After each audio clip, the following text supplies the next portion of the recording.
Assalamu alaikum hormatly media tamaşaçylar. Hemmemizin bilişimiz ýaly Atawatan Türkmenistan Halkara jurnal tarapyndan Arkadağ şäheri Ilham Gözbaşy atly goşgy şygyr ýarşy geçirildi. Ol ýarşa maňa da gatnaşmak nesip etdi. Ýarş ören çekilişli boldy. Sebäbi özümiz bilen deňduş bir näçe ustad galamdaşlar şu ýarşa gatnaşdylar. Bu ýarşda maňa birinji ýer almak nesip etdi.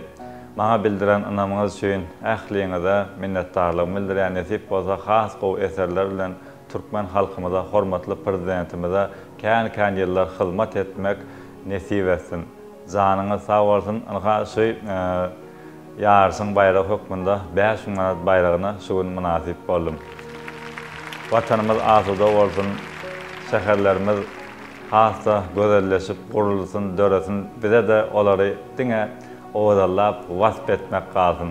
Gahrman Arkadağymyzyň, gahrman Arkadağly serdarymyzyň jany sag tutýan tusumly işleri rowat bolsun. Kalplan gözü sende, ruhu depäňde, parlak dur rahatlyk baýdagyň ýaly. Senin döreýşiňi görmegen bagyt garramda öwünüp aýdarym ýaly. Paýhasly insanlar düýbüňi tutdy.